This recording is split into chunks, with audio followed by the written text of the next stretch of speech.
저는 제 두 아이가 제가 유학할 때 미국에서 다 태어났습니다. 그래서 그 아이들 탄생할 때 그 모습을 직접 다 볼 수 있는 그런 특권을 누렸어요. 사실은 제가 누군가가 이렇게 태어나는 모습을 본 것은 그 두 번이 다였었어요. 근데 정말로 세상에 이전에 없던 어떤 생명체가 쑥 나오는 게 너무 신기한 거예요. 이전에는 없었잖아요. 근데 이게 생겼어요. 그래서 너무 신기하고 감동적이었습니다. 솔직히 처음에는 그 모습이 너무 좀 못생겨가지고, 그러니까 이 처음 나오는 애를 처음 봤으니까요. 이게 막 쭈글쭈글하고 뻘겋고 막 탯줄까지 달고 있으니까 무슨 작은 괴물 같았어요. 솔직히 말해서.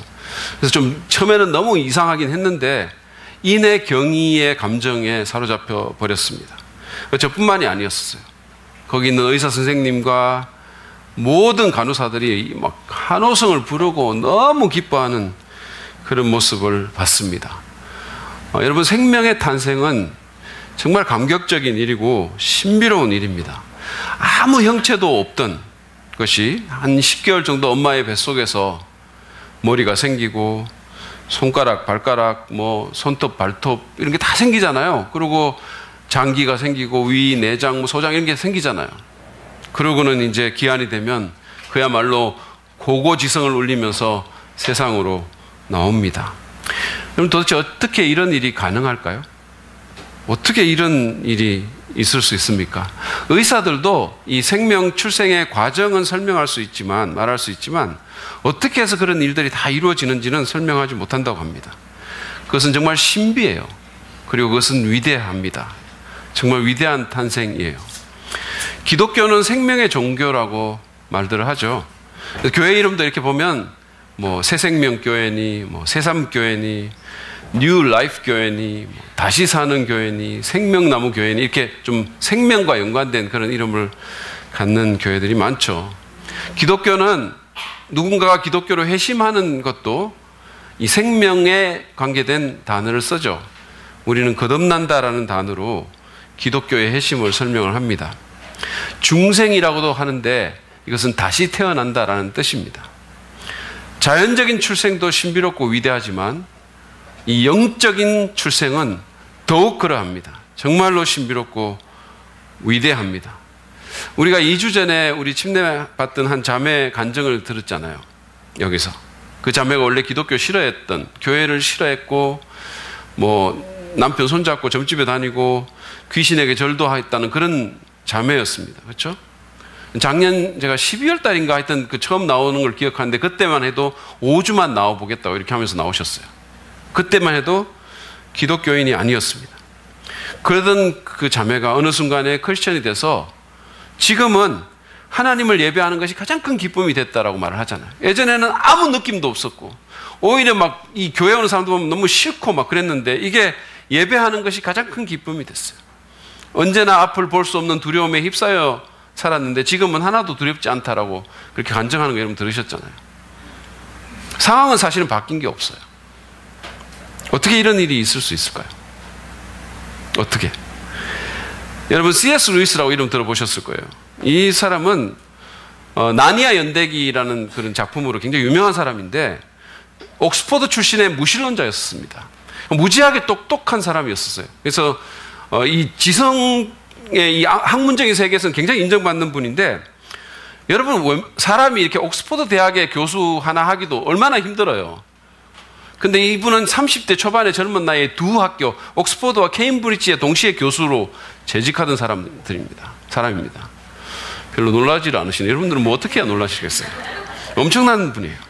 근데 이 사람이 그 두 학교의 교수로 재직하던 30대 초반의 어느 날, 더 정확하게 말하면 1931년도 9월 어느 날 저녁에 반지의 제왕을 쓴 J.R.R. 톨킨이라는 사람하고 그 사람은 신앙인이에요. 그리고 셰익스피어 전문가인 휴고 다이슨이라는 사람하고 같이 기독교에 대해서 열띤 토론을 벌였어요. 그때 당시에 이 C.S. 루이스는 기독교인이 아니었었어요. 근데 그 다음날 동문으로 향하는 버스 속에서 기독교인이 됐습니다. 그 사람의 말을 직접 한번 보세요. 햇살이 따스한 어느 날 아침 버스를 타고 윕스네이드 동물원으로 향했다. 출발할 때는 예수 그리스도가 하나님의 아들이라고 믿지 않았으나 동물원에 도착했을 때는 믿었다. 어떤 설명할 수 없는 성령의 역사로 그가 예수님을 믿게 되고 그의 마음이 변했어요. 그가 크리스찬이 된 겁니다. 그리고 그 후 그는 평생 기독교인으로 살면서 믿음을 지켰을 뿐만 아니라 기독교를 옹호하고 변증하는 수많은 글들을 썼습니다. 그 놀라운 지성으로, 그 뛰어난 글솜씨로 기독교 변증의 탁월한 책들을 수도 없이 썼어요. 어떻게 이런 일이 있을 수 있을까요? 그 똑똑한 무신론자가 어떻게 크리스찬이 돼서 평생을 거기에 헌신하며 살 수 있을까요? 오늘 우리는 거듭남이라고 하는 그런 영적 탄생에 대해서 생각을 할 것입니다. 그것은 신비롭고 위대한 탄생입니다. 그것은 우리를 새로운 피조물이 되게 하고 하나님 나라의 백성으로 살게 할 뿐만 아니라 우리를 천국에 들어가게 할 것입니다. 그래서 오늘 다시 복음 앞에 이 7번째 시간에 저는 여러분들이 이 말씀을 정말로 주의를 기울여서 잘 들어주셨으면 좋겠어요. 날씨는 덥고 여러 가지로 좀 어려운 상황이 있겠지만 제발 좀 졸지 마시고 끝까지 좀 들어봐 주시기 바랍니다. 오늘 우리의 주제를 위한 모델은 니고데모라는 사람입니다. 근데 이 사람의 얘기가 요한복음 3장에 나오죠. 이 이야기를 보면서 우리가 어떻게 거듭남의 경험을 할 수 있을지, 거듭남의 경험을 하기 위해서는 정말 우리가 뭐를 알아야 될지 좀 생각을 해보기를 원합니다. 먼저 우리는 우리에게 정말 필요한 것이 종교가 아니라 생명임을 인식해야 됩니다. 우리가 거듭남의 경험을 하기 위해서 우리에게 정말 필요한 것은 종교가 아니라 도덕도 아니라 생명이라는 사실을 우리는 인식해야 합니다. 이 니고데모라는 사람은요, 대단한 사람이었었어요. 1절에서 2절 말씀을 한번 보시죠. 바리새파 사람 가운데 니고데모라는 사람이 있었다. 그는 유대 사람의 한 지도자였다. 이 사람이 밤에 예수께 와서 말하였다. 랍비님, 우리는 선생님이 하나님께로부터 오신 분임을 압니다. 하나님께서 함께하지 않으시면 선생님께서 행하시는 그런 표징들을 아무도 행할 수 없습니다. 이 요한이 여기서 니고데모라는 사람을 소개하면서 이 사람은 바리새파다 이렇게 소개를 해요. 바리새파는 안식일과 율법을 철저히 지키던, 그리고 굉장히 도덕적으로 살고 보통 유대인들의 존경을 한 몸에 받았던 그런 경건한 종교적 엘리트들이었습니다. 오늘날로 치면 교회의 장로님이나 목회자나 아니면 평신도 중에는 목자나 순장 같은 그런 사람이라고 말할 수 있을 것입니다. 니고데모는 또한 유대인의 지도자라고 소개됩니다. 70인으로 구성된, 오늘날로 말하면 국회 같은 유대인의 최고위 의결기관이 있었는데 이게 산헤드린이라는 기관이 있었어요. 여기에 멤버였습니다. 산헤드린 공회의 멤버였었어요. 그 엄청난 사람이에요. 10절에 보면 예수님께서 그를 이스라엘의 선생이라고 불렀는데 이것은 이 사람이 대중들의 여론을 주도하고 그들의 존경을 받는 영향력 있는 지도자였음을 알 수 있습니다. 뿐만 아니라 니고데모는 2절에서 말한 것처럼 예수님을 인정하고 표적들을 믿기도 했습니다. 엄청난 기적들을 보고 들었고 믿었어요. 그렇지만 예수님은 그런 모든 것에 전혀 인상받지 않았습니다.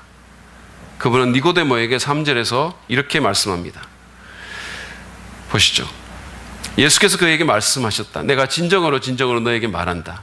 누구든지 다시 나지 않으면, 거듭나지 않으면 하나님 나라를 볼 수 없다.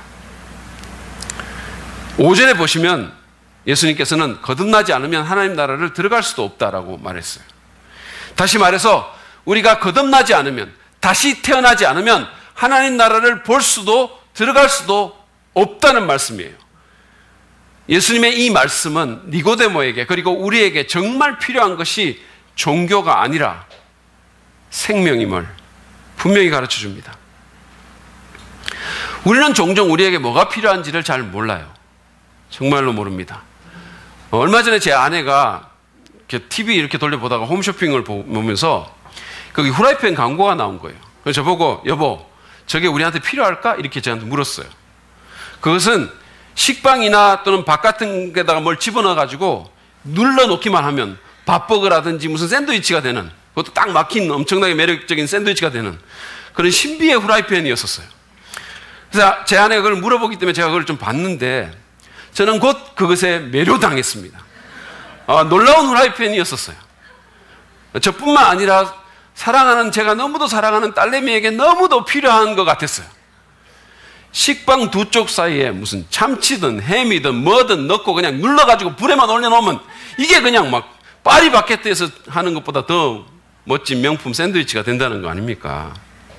거기다가 이걸 구입하는 사람에게는 버터 오징어 구이를 할 수 있는 뚜껑 그냥 덮인 그런 후라이팬도 그냥 준다는 거 아니겠어요? 그 쇼핑 호스트는 얼마나 관대합니까? 제가 이분이 막 그냥 준다고 하고 너무 관대하시고 막. 이러니까 그냥 점점 그게 없으면 못 살 것 같은 거 이걸 보니까. 그래서 제가 참 이게 막 조바심이 점점 나는 거예요. 거긴 그런 상황에서 이 호스트가 시간도 없고 상품도 떨어진다고 그러면서 막 경고를 하는 거예요. 그래서 제가 조바심이 나서 아내에게 소리쳤습니다. 여보, 빨리 집 전화 걸으라고. 저거 진짜 우리한테 필요한 것 같다고. 여러분, 우리가 그 후라이팬을 그렇게 샀어요. 그러고 나서 그거를 몇 번 사용했는지 아십니까? 딱 한 번 썼어요. 딱 한 번. 저희 아내가 밥에다가 참치하고 김치를 넣어가지고 밥버거를 만들어 준 거예요. 근데 이거를 넣었는데 이게 불에다가 좀 오래 올려놓은 것 같아요. 하여튼 밥이 좀 탔어요. 거기다가 안에 넣은 게 이게 뭐 배합이 좀 잘못됐는지 저는 제 난생 그렇게 맛없는 밥버거는 먹어본 적이 없어요. 정말 최악이었었어요. 참혹했습니다. 그리고 그 후에 그 후라이팬은 우리 시야에서 사라졌어요. 지금 어디 있는지도 모르겠어요. 오늘날 우리는 행복한 삶, 풍요로운 삶, 풍성한 삶을 위해서 이것저것이 필요하다고 생각합니다. 그래서 많은 물질과 문화와 예술과 교육과 종교로 우리의 삶을 업그레이드 하려고 하죠. 근데 여러분, 정말 우리에게 필요한 것이 뭘까요? 우리의 삶을 진정으로 행복하게 만들고 우리를 정말로 업그레이드 시켜주는 게 뭘까요? 우리에게 진짜 필요한 것은 생명입니다. 죽어있는 우리의 영혼이 다시 사는 것입니다. 우리가 영적으로 죽어있는 한 아무리 많은 물질과 쾌락과 권력도 우리를 만족시키지 못합니다. 아무리 탁월한 교육과 종교 행위와 수련도 우리를 하나님과 우리를 만드신 분과의 생명력 있는 그런 관계를 맺어주지 못합니다. 아무리 대단한 종교적, 도덕적 노력도 우리를 근본적으로 바꾸지 못합니다. 예수님은 사람들이 종교 행위를 해야 한다고 말씀하신 것이 아니라 반드시 다시 나야 된다라고 말씀하셨어요. 거듭나야 된다라고 말씀하셨습니다. 사람이 거듭날 때 전에 없던 생명이 생기고 마음이 새로워집니다. 우리가 영적으로 다시 살게 되는 것입니다. 저의 선배 목사님이시고 제가 지금 가르치는 그 학교의 선배 교수님이셨던 고 장도환 목사님은 거듭남의 결과에 대해서 이렇게 말씀하셨어요. 무엇인가 체한 것 같이 심령이 늘 막혀 있었고 답답해 있었는데 그것이 일순간에 거치고 속에서는 샘솟는 기쁨과 감격이 넘치게 된다. 옛날에는 성경이 잠 못 이루는 밤을 위하여 가장 좋은 수면제 역할을 했다. 폈다 하면 몇 분 내에 잠들게 만들었기 때문이다. 그런데 갑자기 성경이 눈에 들어오고 깨달아지기 시작한다. 재미있어지고 사모하게 된다. 시간 가는 줄 모르고 말씀에 파묻히기도 한다. 창녀가 변하여 요조숙녀가 된다. 깡패가 변해서 모범적인 시민이 된다. 강도가 변해서 목사가 된다. 어떻게 이런 변화가 이루어집니까? 하나님의 생명이 들어왔기 때문이에요. 그냥 이론이 아닌 거예요. 하나님의 생명이 들어왔기 때문입니다. 여러분 기억하십시오. 우리를 변화시키고 내 삶 속에서 하나님의 임재와 능력을 경험하게 하고 우리를 천국에 들어가게 하는 것은 종교도 도덕도 다른 어떤 것도 아닙니다. 그것은 하나님께서 우리에게 주시는 새로운 생명이에요. 여러분은 거듭나셨습니까? 하나님에 대해서 살아나셨습니까? 심령의 변화를 참으로 경험하셨나요? 새 마음을 받으셨습니까? 만약에 그렇지 않다면 여러분 아직까지는 그리스도인은 아니십니다. 아직은 하나님과의 관계가 없습니다. 아무리 교회에 오래 다녔고 아무리 열심히 봉사했어도 가장 경건한 목사 장로 집안에서 태어나서 거기서 온갖 좋은 교육을 받고 자라났어도 심지어 무슨 표적을 봤어도 마찬가지입니다. 여러분의 가장 큰 필요는 생명이지 종교가 아닙니다. 새로운 생명이에요. 여러분 종교적인 노력으로 마음이 바뀌는 거 아닙니다. 노력한다고 우리 마음속에 기쁨이 생깁니까? 종교적인 노력으로 하나님의 능력과 기쁨이 우리에게 임하지 않습니다. 노력한다고 천국 가지 않습니다. 성경은 인간의 의나 종교적인 열심으로 구원받을 수 없다라고 분명히 말씀합니다. 여러분은 영적으로 다시 태어나셔야 돼요. 그 사실을 인정하고 그것이 나의 가장 큰 필요임을 인식하시기 바랍니다. 여러분의 배우자나 자녀가 교회에 나오거나 봉사를 하거나 종교 행위를 한다고 그것만으로 만족하지 마십시오. 그것만으로 안심하지 마십시오. 교회에 나오는 것은 참 좋은 일이고 참 다행스러운 일입니다. 계속해서 나오시라고 저는 권면해 드립니다. 그러나 그것보다 더 필요한 것은 거듭나는 겁니다. 그걸로 그쳐서는 안 되는 거예요. 우리가 새로운 생명으로 다시 태어나야 되는 겁니다. 그러므로 거듭남의 축복을 간절히 사모하고 거듭남을 위해서 기도하십시오. 여러분의 자녀들 중에, 여러분의 배우자 중에 그런 대상이 있다면 그것보다 더 큰 기도 제목은 우리에게 없는 겁니다.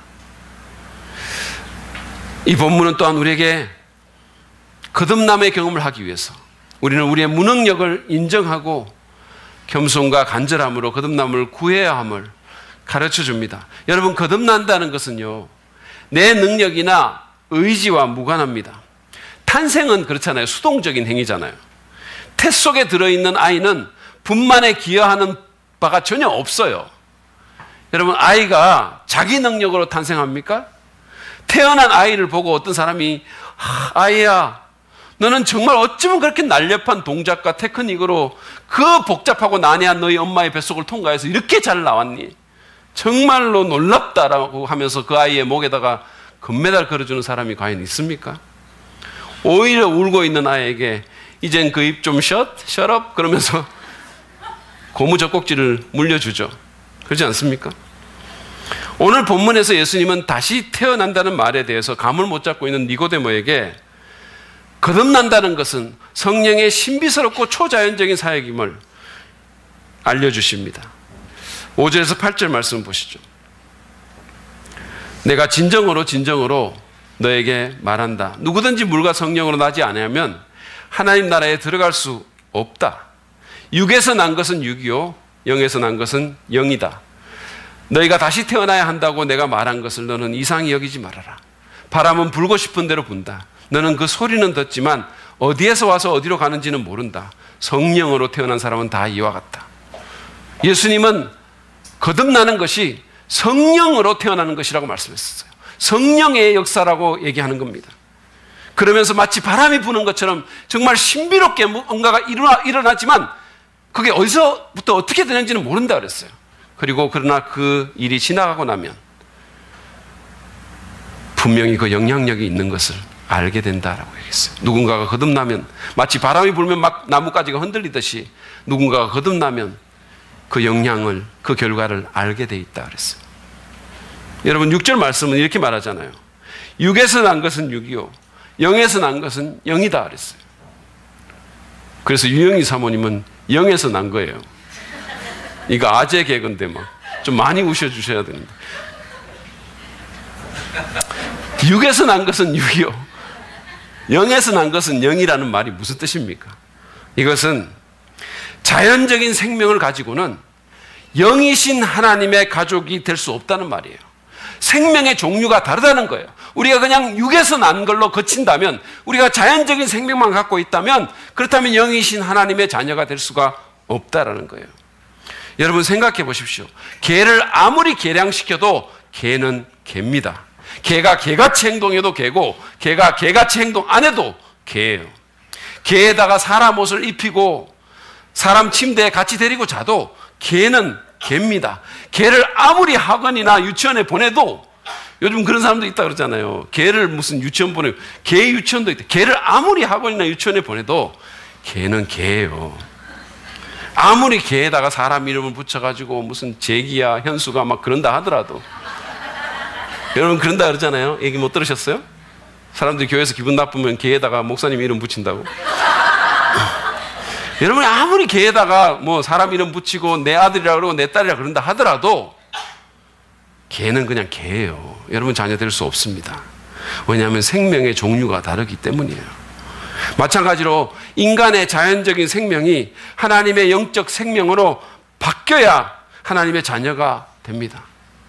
그렇기 때문에 성령의 역사를 통해서 다시 태어나야 된다는 말씀입니다. 생명의 종류를 바꾸는 이 거듭남이 성령의 역사입니다. 존 파이퍼 목사님은 거듭남을 이렇게 정의했어요. 거듭남은 영적 생명이 없는 곳에 영적 생명을 주는 성령의 초자연적 사역이다. 성령께서 하시는 일입니다. 우리의 능력이나 의지로 되는 것이 아닙니다. 존 파이퍼는 거듭남이란 우리가 하는 일이 아니라 우리에게 일어나는 일이기 때문에 우리를 불편하게 한다고 말을 하면서 이렇게 또 말씀합니다. 거듭남은 우리가 무기력하며 외부의 누군가에게 절대적으로 의존하는 존재라는 사실을 일깨워준다. 그렇습니다.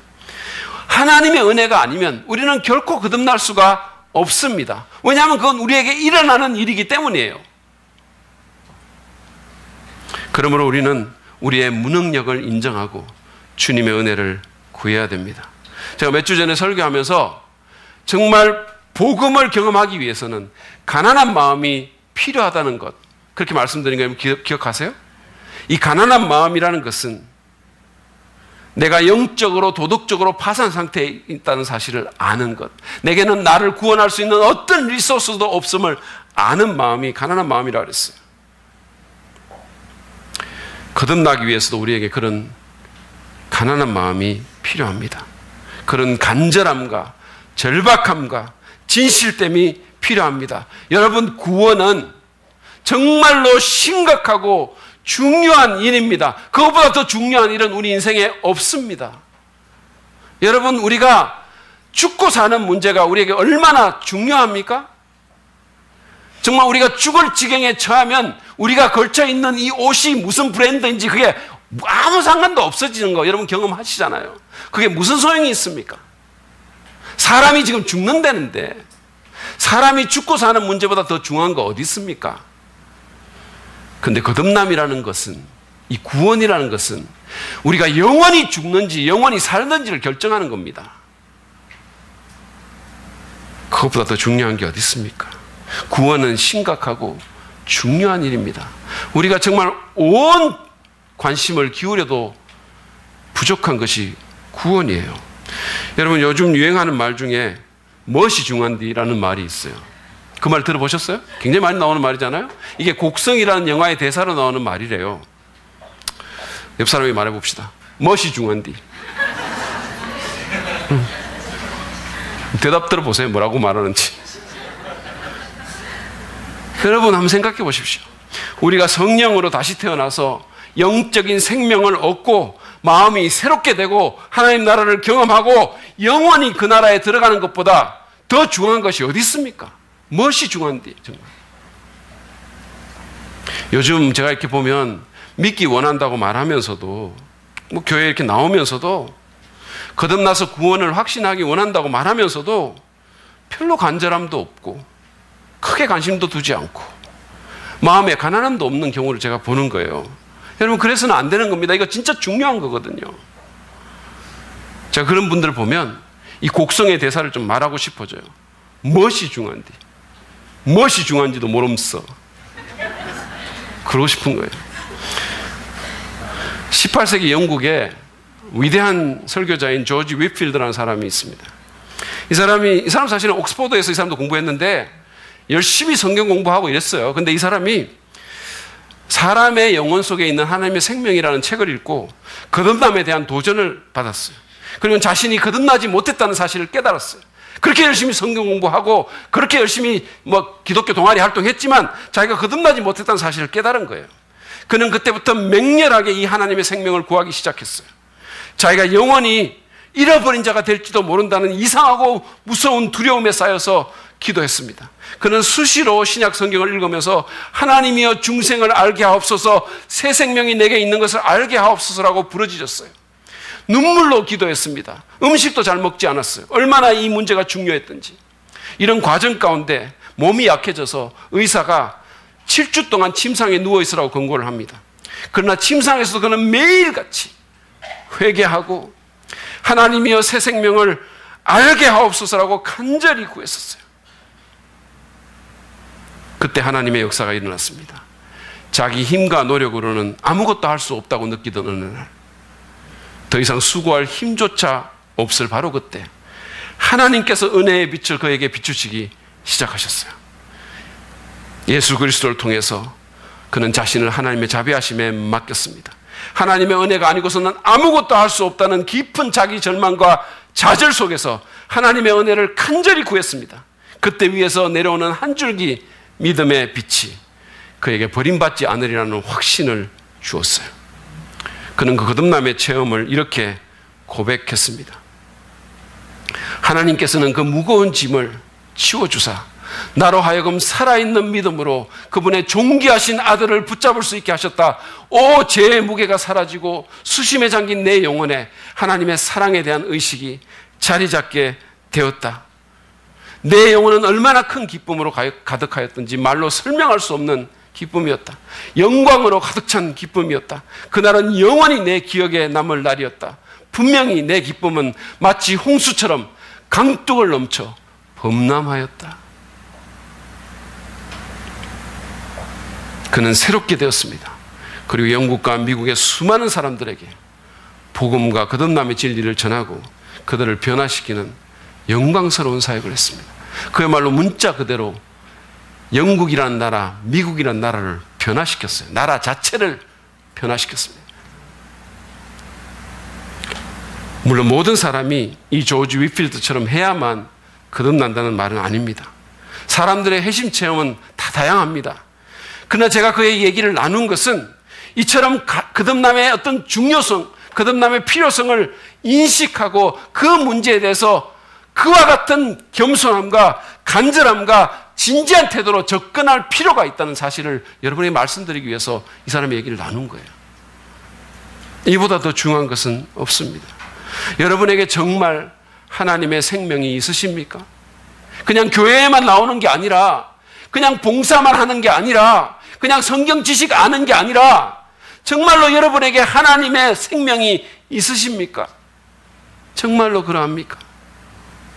성령의 거듭나는 역사를 경험하셨습니까?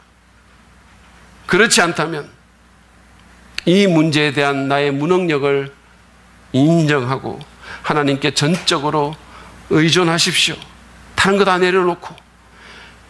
내려놓고 이 문제의 중요성을 받아들이고 겸손함과 간절함으로 거듭남의 은혜를 구하십시오. 여러분에게, 여러분의 가족에게 이것보다 더 중요한 일은 없습니다. 마지막으로 오늘 본문은 거듭남의 경험을 하기 위해서 우리가 날 위해 십자가에 달리신 예수님을 마음으로 믿어야 한다는 사실도 가르쳐 줍니다. 우리는 거듭남이 기본적으로 하나님의 행위라고 말씀을 드렸어요. 우리가 하는 일이 아니라는 사실도 봤습니다. 그렇다면 우리가 할 일은 아무것도 없습니까? 그냥 이것은 운명적인 일에 불과할까요? 아닙니다. 우리가 할 수 있는 일이 있어요. 그것은 우리를 위해서 십자가에 달리신 예수 그리스도를 믿는 것입니다. 예수님께서 본문 10절에서 13절을 보면요, 자신이 이런 거듭남이라든지 영적 탄생이라든지 이런 얘기를 할 수 있는 자격이 있는 하나님의 아들이라는 사실을 말씀을 하고 있어요. 그리고 14절에 보면 한 얘기를 끄집어내는데 그것은 구약 시절에 모세가 광야에서 노뱀을 만들어서 든 얘기예요. 그 얘기인데 이 얘기가 민수기 21장 4절에서 9절에 기록되어 있습니다. 근데 이게 어떤 얘기냐면 모세의 인도로 사실은 이스라엘 사람들이 이집트에서 노예 생활을 했잖아요. 그래서 그들이 모세의 인도를 받아서 이집트에서 나왔어요. 그리고는 광야를 도는데 이 광야 생활이 너무 힘든 거죠. 그러니까 사람들이 원망하고 막 모세를 죽이려고 하고 죄를 범하고 온갖 일들이 일어난 겁니다. 그래서 그 죄 때문에 수많은 사람들이 사해 남쪽 아라비아의 광야길에서 독사에 물려 생사의 갈림길에 있을 그런 일이 있게 된 거예요. 그때 하나님께서 모세에게, 모세가 사실은 사람들을 살려달라고 하나님께 간절히 부르짖잖아요. 모세에게 하나님이 놋뱀을 만들어서 장대에 달아서 높이 올리라고 그랬어요. 그리고는 말합니다. 누구든지 이 놋뱀을 바라보는 자는 살게 될 것이라고 그렇게 약속해 주셨어요. 근데 여러분 생각해 보십시오. 이게 얼마나 비상식적인 얘기예요. 이게 말이 되는 얘기입니까? 지금 뱀에 물려가지고 독이 퍼져가지고 막 죽어가는 사람이 놋뱀을 바라보며 산다는 게 이게 어떻게 상식적으로 납득이 되는 얘기입니까? 아니잖아요. 그래서 어떤 사람들은 끝까지 그것을 바라보지 않고 자기 나름대로 뭔가 방법을 찾았습니다. 그러나 또 다른 사람들은 상식에 맞지 않지만 그러나 하나님의 말씀이기 때문에 그 말씀을 믿고 그것을 바라보고 살았어요. 성경은 분명히 그렇게 말하고 있어요. 예수님께서는 이 사건을 인용하시면서 과거의 장대에 달아서 높이 올려져서 그것을 바라보는 사람을 살게 했던 놋뱀처럼 당신 자신도 죽어가는 죄인들을 위해서 십자가에 달려 높이 들어 올려질 것이라고 말씀하셨어요. 그리고는 누구든지 그 예수님을 믿음으로 바라보고 의지하는 사람마다 새로운 생명은 물론이거니와 영원한 생명을 얻게 될 것이라고 말씀하셨어요. 14절 15절 말씀입니다. 모세가 광야에서 뱀을 든 것 같이 인자도 들려야 한다. 그것은 그를 믿는 사람마다 영생을 얻게 하려는 것이다. 죽어가는 사람들이, 영적으로 죽어가는 사람들이 하나님이 누군지도 모르고 하나님이 얼마나 대단하신 분인지도 모르고 하나님 안에 있는 그 보아도 모르는 사람들이 예수 그리스도를 믿음으로 바라보면 살게 될 것이라고, 그 영혼이 살게 될 것이라고, 누구든지 믿는 사람마다 영원한 생명을 얻을 것이라고 말씀하셨어요. 그 다음 절은 사실은 성경에서 가장 유명한 구절인데 요한복음 3장 16절이죠. 이것을 이렇게 선포합니다. 하나님께서, 여러분 같이 한번 읽어보실까요? 같이 읽겠습니다. 시작. 하나님께서 세상을 이처럼 사랑하셔서 외아들을 주셨으니 이는 그를 믿는 사람마다 멸망하지 않고 영생을 얻게 하려는 것이다. 아멘. 하나님이 우리를 너무너무 사랑하셔서 자기 아들을 그냥 주셨다는 거예요. 우리를 위해서, 우리를 살리기 위해서. 누구든지 그를 믿는 사람마다 멸망하지 않고 죽음의 길을 향해서 계속 가지 않고 영원한 생명을 얻게 될 것이라고 약속해 주셨어요. 믿으면 거듭납니다. 믿으면 새로운 생명이 탄생합니다. 장도환 목사님이 쓴 구원 그것이 알고 싶다라는 책에 보면 그분이 섬기셨던 그 교회의 한 집사님의 간증이 나와요. 그 집사님은 독실한 캐톨릭 신자하고 결혼하기 위해 가지고 자기도 캐톨릭에 입문합니다. 아내는 성당 일에 열심히 했지만 본인은 성당에 다니면서도 이 죄짐에 눌린 삶을 살았어요. 그리고 막 오히려 이렇게 종교를 갖게 되니까 죄에 대한 이 죄책감이 더 심해져 가지고 그래가지고 늘 마음이 안 좋은 거예요. 그러면서 죄를 안 지으려고 노력도 하고 고해 성사도 열심히 했지만 그때뿐이었다는 겁니다. 마음의 공허함과 영적인 갈급함이 있어가지고 신부님 몰래 금식 기도원 같은 데도 가고 무슨 뭐 개신교 부흥회도 다니고 그랬어요. 방언도 배워가지고 했습니다. 학습 방언이라고 그러잖아요. 그래가지고 방언도 하고, 그리고 성당에서 주관하는 무슨 성령 세미나, 그리고 치유 집회 이런 데 가가지고 신비한 체험도 했다고 합니다. 그러던데 그때뿐이었다는 거예요. 그게 끝나면 더 큰 기적을 추구하게 만드는 거예요. 여러분 그거 아세요? 이렇게 기적 중독자들이 있는 거. 그러니까 자꾸 막 하니까 더 큰 걸 자꾸 찾게 되는 거예요. 마음은 늘 공허한 거예요. 그러던 중에 그 아내가 이 장도환 목사님이 목회하시던 그 교회의 한 여자 성도님으로부터 복음을 들었어요. 그 거듭난 여자 성도님이 이 천주교 다니는 이 아내에게 복음을 전한 겁니다. 그래서 이 아내가 복음을 듣고 믿었어요. 그때부터 이 아내가 엄청나게 변하기 시작했어요. 새로운 생명을 얻었기 때문에 기쁨이 넘쳐난 거예요. 집안 분위기가 완전히 밝아졌습니다. 활기가 넘쳤어요. 그래서 내 아내를 저렇게 바꿔놓는 거라면 그게 뭔지 모르지만 나도 믿어야 되겠다는 생각이 들었다는 거예요. 그러던 어느 날 직장에서 돌아오니까 그 아내에게 복음을 전해준 그 여성 성도가 아내와 함께 자기를 기다리고 있었어요. 그 여자 성도가 성경을 열어가지고 복음을 전하기 시작했어요. 처음으로 자신이 죄인임을 뼈저리게 알게 되었다고 했습니다. 죄의 형벌에 대한 두려움이 느껴졌어요. 성령의 역사로 남자가 그런 두려움을 느끼기 시작한 거예요. 그리고는 그 여자 성도가 성경을 여기저기 찾아서 예수님이 십자가에서 과거와 현재와 미래의 모든 죄를 다 담당하시고 단번에 용서하셨다는 말씀을 하면서 시편 103편 12절의 말씀을 보여주었어요. 이 말씀입니다. 동이 서에서 먼 것 같이 우리 죄가를 우리에게서 멀리 옮기셨으며 라는 말씀이에요. 이 말씀을 듣는데 마음속에 평안이 찾아왔어요. 참된 평안이 찾아왔어요. 2000년 전에 예수님께서 모든 것을 담당하셨구나. 구원을 위해서 내가 할 일은 아무것도 없구나. 그분이 내 죄를 지고 내 죄를 동이 서에서 먼 것 같이 완전히 옮겼구나. 그 확신이 들은 거예요. 그 믿음과 함께 그는 다시 태어났습니다. 성령께서 그에게 영적인 생명을 주셨어요. 성경 말씀이 이해되기 시작했고 길 가다가도 하나님께 기도하고 하나님의 은혜에 감격했어요. 주변 사람들에게 이 기쁜 소식을 열심히 전했고 많은 분들을 주님께 인도했다고 합니다. 전에는 인생이 허무하다고 느꼈는데 그날 이후로는 천국 소망으로 기뻐하게 되었습니다.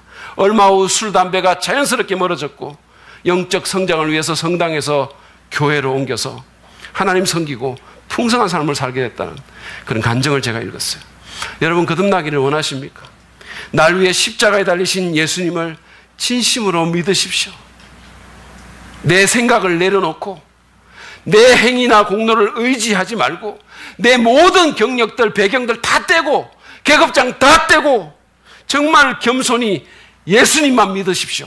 예수님 바라보고 예수님만 믿으세요. 그러면 성령께서 여러분을 거듭나게 하시고 새 생명을 주실 겁니다. 중요한 것은 예수님의 십자가 사건이 내 것이 되어야 한다는 겁니다. 그분의 죽음과 부활이 막연하게 우리를 위한 것이 아니라 바로 나를 위한 것임을 믿어야 됩니다. 장 목사님의 표현처럼 십자가의 객관적인 사실이 주관화되어야 된다는 겁니다. 내 것이 되어야 된다는 거예요. 그렇게 믿으면 거듭납니다. 그러면 죄는 처리받고 구원받습니다. 여러분의 양심의 해방을 느끼게 될 것입니다. 새로운 피조물로 만들어집니다. 여러분 저는 이것을 그냥 이론으로 말씀드리는 거 아니에요. 저는 주님의 은혜로 그것을 경험한 사람이에요. 여러분 중에 많은 분들이 그것을 경험하셨을 겁니다. 우리가 완벽하다는 말 절대 아닙니다. 그러나 변화가 분명히 있는 거예요.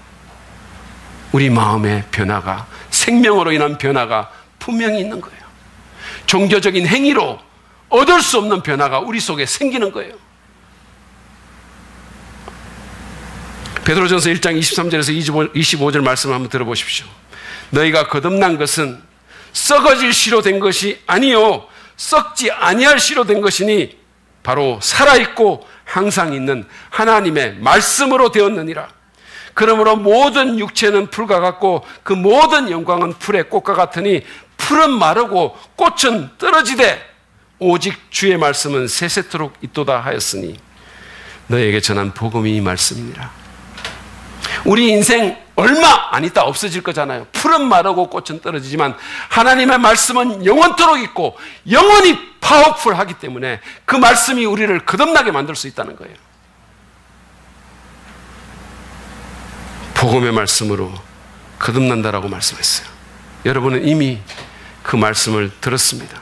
이제는 믿음으로, 정말 믿음으로 날 위해 십자가에 달리신, 그래서 내 모든 죄값을 받으시고 죽으셨다가 사흘 만에 부활하신 그 예수님을 바라보고 그분만을 내 구주로, 내 주님으로 의지하시기 바랍니다. 믿으시기 바랍니다. 마음속에 영접하시기 바랍니다. 그러면 성령께서 여러분의 마음을 새롭게 만들어 주실 것입니다. 오늘 우리는 거듭남의 진리에 대해서 좀 생각해 봤습니다.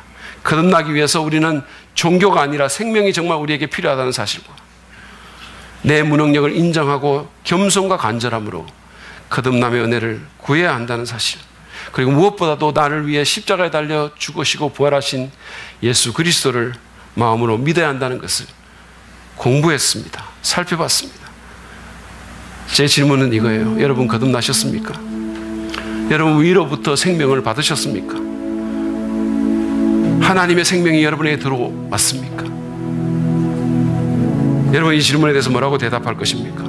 저 모태 신자인데요, 저 집사입니다, 저 교회를 오랫동안 다녔어요, 저 11조 합니다, 저 세례 받았어요, 침례 받았어요. 여러분 이렇게 대답하실 겁니까? 제 질문을 다시 잘 들어보세요. 저는 종교적입니까? 도덕적입니까? 라고 묻지 않았어요. 여러분 거듭나셨습니까? 하나님의 생명으로 다시 태어나셨습니까? 예수 안에서 새로운 생명으로 태어나셨습니까? 거듭나지 않으면 하나님 나라를 볼 수도 없고 들어갈 수도 없다고 우리 주님이 말씀하셨어요.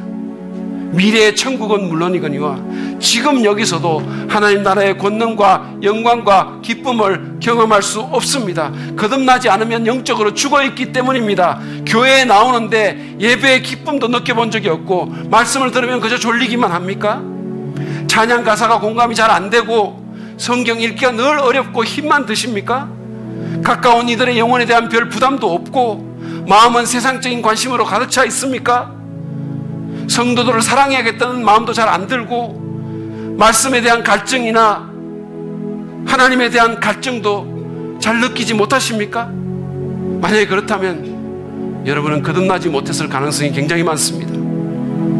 여러분의 영적인 현실을 직시하십시오. 그리고 예수 그리스도를 믿으시기 바랍니다.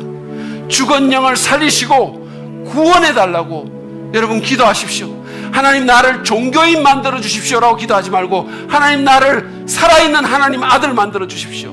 하나님 딸 만들어 주십시오. 그래서 의무가 아니라 기쁨으로 주님 섬길 수 있도록 도와주십시오. 여러분 기억하십시오. 구원은 단순한 이론이나 지식이 아닙니다. 구원은 거듭나는 거예요.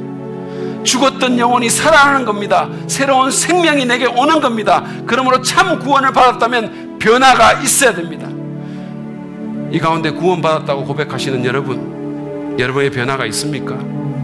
기쁨과 감사, 예배와 말씀에 대한 갈급함이 있습니까? 잃어버린 영혼에 대한 부담이 있습니까? 믿지 않는 사람과는 다른 가치관이 여러분 속에 계속해서 살아서 작동합니까? 구별된 삶을 삽니까? 죄에 대한 감각이 있습니까? 여러분 회개하십니까? 예수를 만나서 죽었던 영혼이 살고 새로운 피조물이 된 사람답게 정말로 사십니까? 그렇지 못한 부분이 있다면 여러분 심각하게 고민해 보셔야 돼요. 여러분이 거듭나지 않으셨든지, 만약에 여러분이 정말 거듭났다면 여러분의 생명이 죄나 세상에 대한 사랑으로 자꾸만 죽어가고 있는 거예요. 시들어져 가고 있는 거예요. 그러므로 이 시간 회개하십시오. 돌이키십시오. 그리고 성령께서 여러분의 마음과 생각을 날마다 새롭게 해주시도록 기도하십시오. 그래서 진정으로 다시 태어난 사람처럼 하나님 나라의 백성처럼 살아가기를 축복합니다. 여러분과 여러분의 자녀들에게, 여러분의 가족들에게 그런 은혜가 있기를 간절히 바랍니다. 이 시간 우리가 함께